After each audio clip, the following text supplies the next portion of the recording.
Hello guys, welcome to the code definition.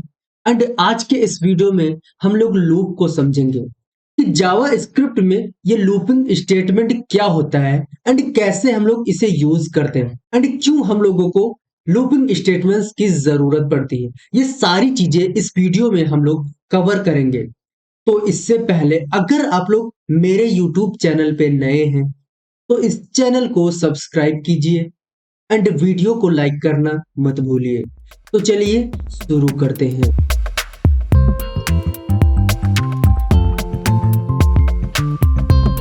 तो मैं यहाँ पे अपने VS कोड पे चलता हूँ एंड एक नई फाइल बनाता हूँ jsloop.html नाम से। एंड यहाँ पे अपनी बॉयलरप्लेट डाल के यहाँ पे मैं लिख देता हूँ जावा स्क्रिप्ट लूपिंग स्टेटमेंट एंड यहाँ पर एक h1 ले लेता हूँ एंड इसको मैं करता हूँ कॉपी एंड इस h1 में हम लोग यहाँ पे पेस्ट कर देंगे। एंड अपनी जावा स्क्रिप्ट लिखने के लिए मैं यहाँ पे स्क्रिप्ट टैग ले लेता हूँ। तो यहाँ पर हम लोग समझते हैं कि लूप की जरूरत क्यों पड़ती है। अब देखो, बेसिकली हम लोग कोडिंग करते हैं प्रॉब्लम्स को सॉल्व करने के लिए। तो इन प्रॉब्लम्स को कैसे सॉल्व करना है, हम लोग इसमें बहुत सारी चीजों का यूज करते हैं। तो इसी में आता है लूप। अब देखो, अगर कोई यूजर आता है एंड बोलता है कि मेरे लिए कोई ऐसा प्रोग्राम लिखो जिसमें मेरा नाम प्रिंट होके आता है, तो अगर यहाँ पे मैं क्या करता हूँ, एक वेरिएबल ले लेता हूँ नेम का एंड इसके अंदर मैं लिख देता हूँ द कोड डेफिनेशन। मैं एक नाम यहाँ पे दे रहा हूँ एंड यहाँ पे सेमी कॉलन लगा के इसको मैं यहाँ पे console.log कराता हूँ नेम को। तो बेसिकली उस यूजर की जो प्रॉब्लम थी वो हम लोगों ने यहाँ पे सॉल्व करी। तो यहाँ पे हम लोग देख भी लेते हैं ओपन विद लाइव सर्वर करके एंड यहाँ पे डेवलपर टूल्स में देखो हम लोगों को द कोड डेफिनेशन यहाँ पे आ रहा है, यानी कि उस यूजर का जो नाम है वो प्रिंट होके आएगा। लेकिन कोई दूसरा यूजर आता है, वो कहता है कि मेरा जो नाम है वो यहाँ पे 10 बार प्रिंट होके आना चाहिए। तो मैं यहाँ पे क्या करूंगा, यहाँ पे इसको 10 बार लिखूंगा। तो यहाँ पे हम लोगों को जो नाम है वो 10 बार मिल जाएगा। लेकिन अब यहाँ पे क्या है, कोई ऐसा यूजर आता है एंड बोलता है कि मुझे मेरा नाम 10,000 बार प्रिंट कराना है। तो ये अगर हम लोग इसको copy paste copy paste copy paste करें तो हम लोगों को पर्टिकुलर एक लाइन उसको हम लोगों को 10,000 बार लिखना पड़ेगा। एंड इन चीजों से बचने के लिए हम लोग यूज करते हैं लूप्स को। तो यहाँ पर लूप क्या करता है, एक काम को कई बार कराना है, ये सारी चीजें हम लोग लूप के जरिए करते हैं। एंड अब हम लोग इसको यहाँ से हटाते हैं तो यहाँ पर हम लोग लूप पढ़ रहे हैं एंड इसको हम लोग दो पार्ट में डिवाइड करेंगे। तो इस पार्ट में हम लोग देखेंगे जो बेसिकली सभी प्रोग्रामिंग लैंग्वेजेस में जो हमारी लूप होती है उनको। तो यहाँ पर हम लोग सबसे पहले लिखते हैं व्हाइल। एक व्हाइल लूप होती है, एक होती है डू व्हाइल लूप एंड एक होती है फॉर लूप, जो लगभग सभी प्रोग्रामिंग लैंग्वेजेस में पाई जाती है। तो इस वीडियो में while, do while and for loop को समझेंगे एंड आगे जो आने वाला इसका दूसरा पार्ट होगा वो हम लोग बाद में देखेंगे, क्योंकि वो जो लूप्स हैं वो एडवांस होंगी। एंड जब हम एरे एंड ऑब्जेक्ट पढ़ेंगे तब उन जितनी भी लूप्स हैं उनको हम लोग समझेंगे। तो यहाँ पर हम लोग सबसे पहले बात करते हैं व्हाइल लूप की।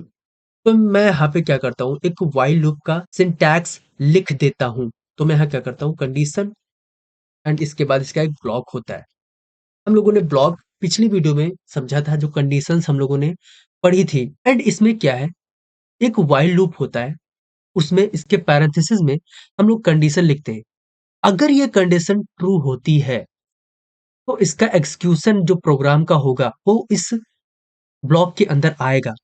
अगर ये कंडीशन फॉल्स होती है तो इसके अंदर इसका जो प्रोग्राम का एग्जीक्यूशन है वो नहीं आएगा। एंड उसके बाद यहाँ पे एक आइटरेशन हम लोग लिखते हैं। तो आइटरेशन क्या करता है, वैल्यू को इंक्रीमेंट करता है या फिर डिक्रीमेंट करता है, जिससे हम लोग यहाँ पे कंडीशन को हैंडल कर सकें। अभी हम लोग इसका एग्जाम्पल देखेंगे कि कैसे हम लोग यहाँ पे काम करेंगे। तो मैं क्या करता हूँ, सबसे पहले यहाँ पे एक हम लोग वेरिएबल बनाते हैं नेम नाम का एंड इसके अंदर मैं क्या करता हूँ, द कोड डेफिनेशन लिख देता हूँ। जो हमारे पास एक प्रॉब्लम आई थी कि किसी नाम को अगर 2000 बार प्रिंट कराना है तो कैसे कराएंगे। तो यहाँ पर हम लोग व्हाइल लेते हैं एंड व्हाइल लूप के अंदर हम लोग एक कंडीशन लिखेंगे एंड उस कंडीशन में हम लोग एक और वेरिएबल की जरूरत पड़ेगी। तो यहाँ पर एक हम लोग वेरिएबल बना लेते हैं, लेट आई एंड इसमें मैं यहाँ पे 0 असाइन कर देता हूँ। एंड कोई हम लोगों को ऐसी कंडीशन लिखनी पड़ेगी कि ये नाम जो मेरा नेम है वो 10 बार प्रिंट होना चाहिए। तो मैं क्या करता हूँ, आई इज लेस देन 10 मैं यहाँ पे लगाता हूँ। तो आप लोग देखना, मैं यहाँ पे लॉग कराता हूँ नेम को, एंड उसके बाद हम लोग आई को यहाँ पे प्लस प्लस कर देंगे, जिससे जो हमारी आई की वैल्यू है वो यहाँ पे आ सके, एंड उसके बाद जो कंडीशन है उसको हैंडल कर सके। तो आप लोग देखो यहाँ पे द कोड डेफिनेशन लिख के आया है, एंड ये 10 बार प्रिंट हुआ है। यहाँ पे 10 जो लिख के आया है, इससे पता चलता है कि जो हमारा नेम है वो 10 बार प्रिंट होके आया है। इसको अगर सही से हम लोगों को देखना है तो यहाँ पे मैं कॉमा लगाता हूँ एंड आई को यहाँ पे लिख देता हूँ। तो आप लोग देखो, ये जो हमारा नाम है वो 10 बार प्रिंट होके आया है, यानी कि 0 से लेके 10 तक यहाँ पे आया है। तो यहाँ पे हुआ क्या, मैं आप लोगों को इसका कॉन्सेप्ट समझाता हूँ। तो बेसिकली व्हाइल लूप एक इस लूप का नाम है, एंड उसके बाद यहाँ पे कंडीशन हम लोगों ने लिखी है। तो यहाँ पे क्या है, ये कंडीशन चेक करेगा, आई की वैल्यू को यहाँ पे रखेगा एंड उसको कंपेयर करेगा 10 से। तो यहाँ पे क्या है, आई इज लेस देन 10। तो आई का मतलब 0, 0 इज लेस देन 10। तो ये जो कंडीशन है वो सही होती, यानी कि 0 है वो 10 से छोटा होता है, इसलिए ये कंडीशन यहाँ पे सही होती है, यानी ट्रू होती है। तो इसके अंदर इसका जो एग्जीक्यूशन है प्रोग्राम का वो आएगा एंड इसको यहाँ पे प्रिंट कर देगा। एंड उसके बाद यहाँ पे दूसरी लाइन लिखी हुई है आई प्लस प्लस, यानी कि इस आई की वैल्यू को ये इंक्रीमेंट करेगा। यहाँ पर पोस्ट इंक्रीमेंट लगा है, हम लोगों ने अपने जो ऑपरेटर्स की वीडियो है उसमें समझा था। तो यहाँ पे पोस्ट इंक्रीमेंट लगने से इसकी वैल्यू एक बढ़ जाएगी, एंड फिर से ये लूप एक बार फिर से यहाँ पे जाएगा एग्जीक्यूशन इस लूप का, एंड यहाँ पे इस कंडीशन को चेक करेगा। तो यहाँ पर आई प्लस प्लस होने से आई की वैल्यू 1 हो चुकी है, एंड यहाँ पर 1 इज लेस देन 10 यहाँ पे चेक करेगा। तो ये भी कंडीशन हमारी ट्रू होती है। तो एक बार फिर से आएगा एंड इसको प्रिंट करेगा, यानी कि चलाएगा एंड फिर यहाँ पे आई प्लस प्लस करेगा। तो इसी तरीके से एक बार, दो बार, तीन बार प्रिंट होके 9 तक जब जाएगा, तो यहाँ पर आई की वैल्यू जब 9 होगी तब भी ये 9 इज लेस देन 10, तो ये भी ट्रू होगा। फिर से एक बार प्रिंट करेगा, तो यहाँ पे देखो ये 9 तक प्रिंट हुआ है। लेकिन उसके बाद जब इसकी वैल्यू 9 आ गई, यानी कि जो आई की वैल्यू है वो इंक्रीमेंट होते हुए 9 तक आई, एंड उसके बाद यहाँ पे आई प्लस प्लस हुआ तो ये 10 हो गई। तो यहाँ पर फिर से जाके चेक करेगा आई यानी 10, 10 इज लेस देन 10। तो ये जो कंडीशन है वो फॉल्स हो जाती है, एंड इस एग्जीक्यूशन जो इसका है लूप का, वो एग्जीक्यूशन इस लूप से बाहर चला जाता है। तो यहाँ पर इसके अंदर नहीं जाता है, एंड ये जो हमारी व्हाइल लूप है ये टर्मिनेट हो जाती है। तो इसलिए यहाँ पे 0 से लेकर 9 तक प्रिंट हुआ है।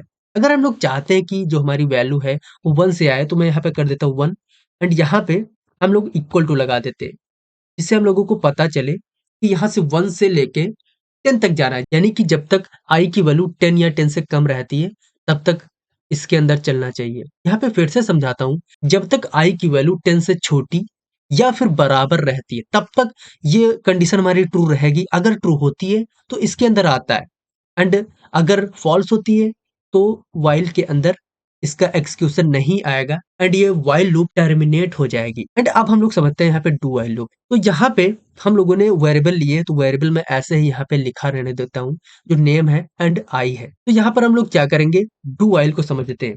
तो हम लोग यहाँ पे एक जो कमेंट में कर देता हूँ डू व्हाइल, एंड इसके बाद हम लोग डू का यहाँ पे कॉन्सेप्ट समझते हैं। मैं सबसे पहले यहाँ सिंटैक्स लिखता हूँ, एंड इसके बाद यहाँ पे व्हाइल एंड यहाँ पे कंडीशन। तो यहाँ पर जो व्हाइल लूप थी, इसमें सबसे पहले कंडीशन चेक होती है। अगर वो ट्रू होती है तो इसके अंदर का जो प्रोग्राम है वो चलता है, फॉल्स होती है तो टर्मिनेट हो जाती है। लेकिन डू व्हाइल लूप में एक बार प्रोग्राम एग्जीक्यूट होगा, जो कि हम लोग यहाँ पे लिखते हैं। तो इसका प्रोग्राम एक बार यहाँ पे एग्जीक्यूट होगा एंड उसके बाद यहाँ पे आइटरेशन होगा। तो यहाँ पर हम लोग इसको एग्जाम्पल के जरिए समझते हैं।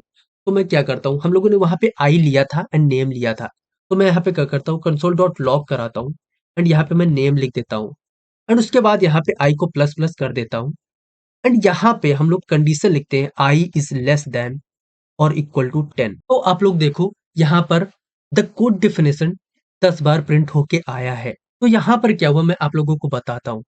सबसे पहले ये प्रोग्राम चला, मतलब डू के अंदर जो ब्लॉक है वो चलता है, एक बार इसका एग्जीक्यूट होगा, चाहे कंडीशन ट्रू हो चाहे फॉल्स हो, क्योंकि अभी तक इसने कंडीशन को चेक नहीं किया है।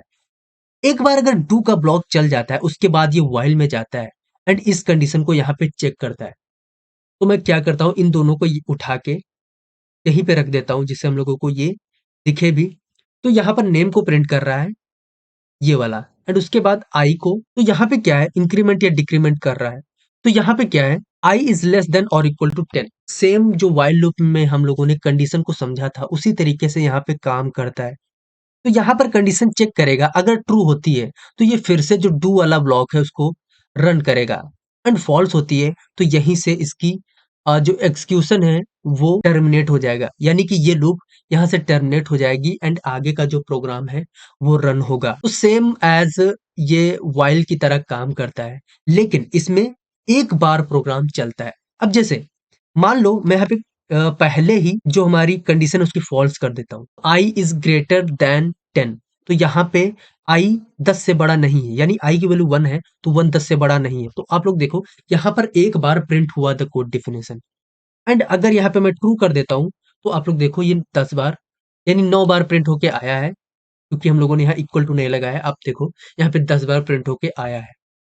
तो इसको भी हम लोग यहाँ पे कमेंट करते हैं, एंड इनकी हम लोगों को फिर से जरूरत पड़ेगी क्योंकि अब हम लोग समझने वाले हैं फॉर लूप को। तो फॉर लूप का मैं सिंटैक्स लिख देता हूँ। सबसे पहले इसमें इनिशियलाइजेशन करते हैं, एंड उसके बाद एक सेमी कॉलन लगाते हैं, एंड उसके बाद यहाँ पे हम लोग कंडीशन लिखते हैं। उसके बाद एक और सेमी कॉलन, फिर उसके बाद इंक्रीमेंट या फिर डिक्रीमेंट करते हैं, एंड उसके अंदर हम लोग यहाँ पे कोड लिखते हैं अपना। अब यहाँ पर हम लोग थोड़ा सा समझ लेते हैं। तो फॉर लूप होता है तो यहाँ पर सबसे पहले इनिशियलाइजेशन होगा, एंड ये सिर्फ एक बार होता है, उसके बाद नहीं होगा।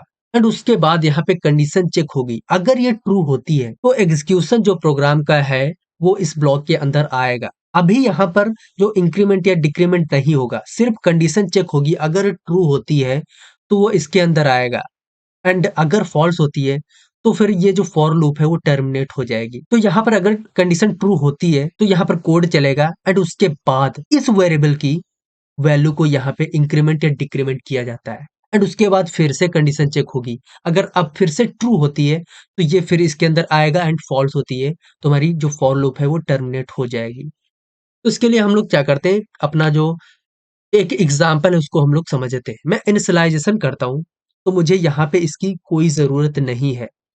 मैं यहाँ पे let I is equal to 0 कर देता हूँ या फिर 1 कर देता हूँ, एंड कंडीशन में लिखता हूँ आई इज लेस देन और इक्वल टू 10, एंड उसके बाद हम लोग इंक्रीमेंट करते हैं इसी आई की वैल्यू को, क्योंकि हम लोग यहाँ पे कंपेयर करा रहे हैं आई से, यानी कि इस कंडीशन में हम लोग आई को रखे हैं, इसलिए इसको इंक्रीमेंट या डिक्रीमेंट करना पड़े, जिससे एक समय पे आके हमारी ये जो लूप है वो टर्मिनेट हो जाए। तो यहाँ पर मैं क्या करता हूँ, इसी नाम को फिर से प्रिंट कराते हैं। तो आप लोग देखो ये 10 बार प्रिंट होके आया है, एंड यहाँ पे मैं अगर 11 करता हूँ तो ये हमारी जो लूप है वो 11 बार प्रिंट होके आई है। तो यहाँ पर मैं क्या करता हूँ, थोड़ा सा इसको बढ़ाता हूँ। जैसे हम लोगों ने 10 बार प्रिंट करने को कहा था तो वो तो हम लोग ऐसे भी कर सकते थे, लेकिन हम लोग यहाँ पे चाहते हैं 100 बार नाम को प्रिंट करना। तो आप लोग देखो ये 100 बार प्रिंट होके आया है, एंड उसके बाद 1000 बार करूंगा तो आप लोग देखना ये 1000 बार यहाँ पे प्रिंट होके आया है। अब हम लोग अपने एक लूप का यूज करके एक ही चीज को जितनी बार चाहे उतनी बार उस ब्लॉक को चला सकते हैं, यानी कि इसके अंदर जो भी हम लोग प्रोग्राम लिखेंगे वो यहाँ पर 1000 बार चलेगा। तो यहाँ पर आई को हम लोग इंक्रीमेंट या डिक्रीमेंट इसलिए करा रहे हैं कि एक टाइम पे आके हमारी जो फॉर लूप है वो टर्मिनेट होनी चाहिए, क्योंकि यहाँ पर हम लोग आई लिखे हैं, एंड आई की वैल्यू जब 1000 के ऊपर जाएगी तो ये हमारी फॉर लूप टर्मिनेट हो जाएगी, एंड इसीलिए हम लोग यहाँ पे आई को डिक्रीमेंट या इंक्रीमेंट कराते हैं। अपनी इस कोडिंग में हम लोग ज्यादातर फॉर लूप का यूज करते हैं, एंड कहीं कहीं पर वाइल लूप का कॉन्सेप्ट आता है। तो आज के इस वीडियो में हम लोगों ने while, do while and for loop को समझा, एंड इसका कॉन्सेप्ट हम लोगों ने देखा कि कैसे ये लूप्स काम करती है, एंड क्यों हम लोगों को लूप्स की जरूरत पड़ती है। एंड आगे जो आने वाली लूप्स है वो थोड़ी सी एडवांस है, तो उनको हम लोग तब देखेंगे जब हम लोग एरे या ऑब्जेक्ट पढ़ लेंगे, एंड उसके बाद हम लोग उनको भी कवर करेंगे। तो मुझे लगता है आप लोगों को ये लूप का कॉन्सेप्ट है वो समझ में आया होगा। तो मिलते हैं हम लोग किसी अगली वीडियो में, तब तक के लिए bye bye and thanks for watching this video.